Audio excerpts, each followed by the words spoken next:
Hey everybody, here we are talking about your observation. I want to make sure we're all starting on the same page. We have the same expectations for these observations.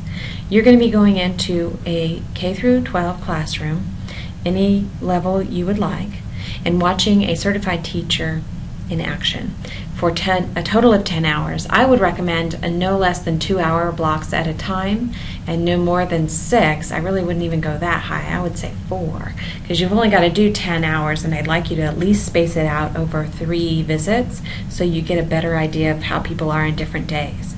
Because we're talking a lot in this class about socialization, which, you know, it has to do with how people feel when they get up in the morning. Some days are better than others, and I'd like for you to see a couple of different days.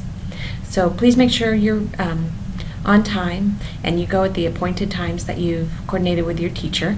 Let them know if you get sick or you have a problem.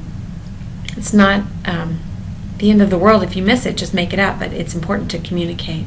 You're also setting a first impression, possibly at a school you might work at later, or you never know, you could apply for a job at 5 years in a different school, and it's going to be the same principal, or the teacher you're observing is going to be the principal by then. So the valley is very small. It's very important that you make a good first impression when you're going in. Even for these quote-unquote simple observations, you are creating your professional persona already. So ask if you don't know anything about school rules or district policies, any of that kind of thing.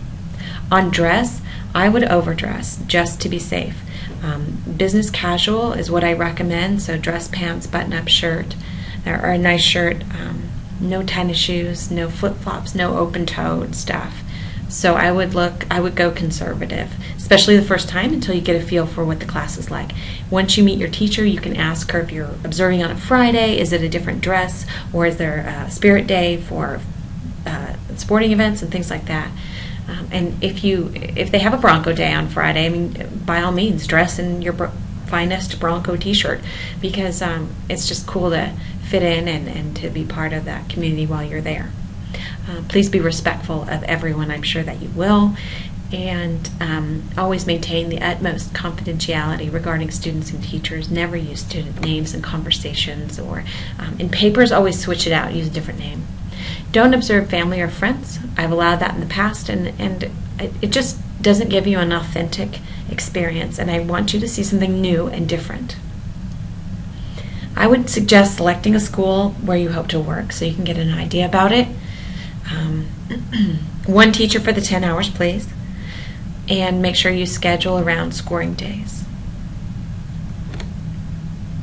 In order to make the most of your experience, you can go beyond just your 10 hours, and that doesn't necessarily mean spending a lot more time. It just means being more involved. And so you could offer to do other things outside of your experience to help leave a positive impression on everybody you work with.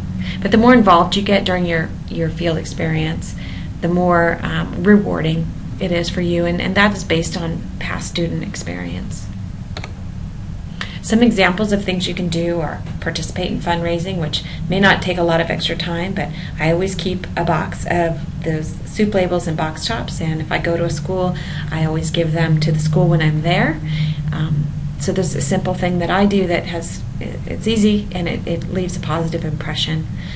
Extra duties, asking if you can help with anything extra the teacher has to do, like I used to have to supervise brunch, and sometimes they have bus duty, things like that.